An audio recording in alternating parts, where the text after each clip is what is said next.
वाल्मिक कराड याने ह्या खटल्यामधून संतोष देशमुखच्या खुनामधून मला दोषमुक्त करावं अशाचा जो अर्ज दिलेला होता तो अर्ज आज न्यायालयाने फेटाळून लावलेला आहे।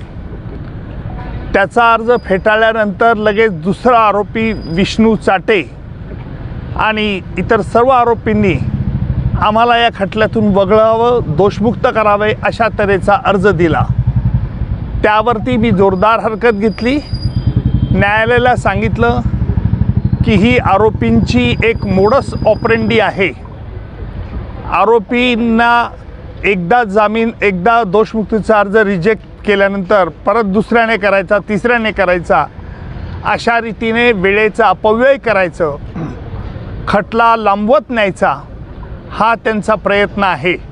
आणि म्हणून न्यायालयाला विनंती केली की सगळ्या आरोपींना एकाच वेळेला जर त्यांना दोषमुक्त करायचा अर्ज करायचा असेल तर त्यांनी तसा करावा। त्याप्रमाणे न्यायालयात आज विष्णू चाटेपासून इतर उर्वरित जे 7 आरोपी आहेत त्यांनी देखील आज दोषमुक्तीचा अर्ज केलेला आहे।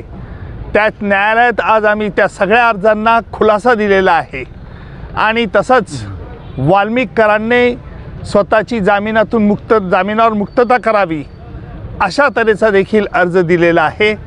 त्याला देखील आज आम्ही आमचं म्हणणं आता देत आहोत, त्याला देखील आम्ही विरोध करत आहोत। आरोपी 8 आहे। प्रत्येक आरोपीला नैसर्गिक न्यायदान तत्वानुसार बचावाची संधी द्यावी लागते। न्यायालयाने तशी संधी दिलेली आहे, त्याच्यामुळे हा खटला कुठे लांबणीवर पडतोय अशातला भाग मुळीच नाही।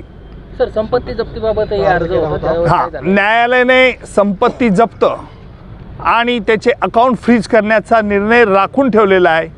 इतर जे अर्ज किरकोळ अर्ज होते गाड्याविषयी किंवा आमचे काही कागदपत्र उशिरा दाखल केलेले त्या अर्जावरती देखील न्यायालयाने ते आमचे अर्ज मंजूर केलेले आहेत। त्याला देखील काही आरोपीतर्फे फारसा आक्षेप घेण्यात आलेला नव्हता। जो अर्ज दोषमुक्तीचा अर्ज दिलेला आहे त्याला न्यायालयात तो विलंबाने अर्ज दिला आहे। भारतीय नागरिक संरक्षण संहितेनुसार असा अर्ज आरोपपत्र दाखल झाल्यानंतर 2 महिन्याच्या आत करायला हवा होता, त्यांनी तसा तो अर्ज केलेला नाही। विलंब माफीचा अर्ज देखील केलेला नाही, म्हणून न्यायालयाने देखील त्यांचे अर्ज तडकाफडकी फेटाळून लावावे अशा तऱ्हेची देखील आम्ही मागणी केलेली आहे। या सगळ्या याची सुनावणी आता 4 तारखेला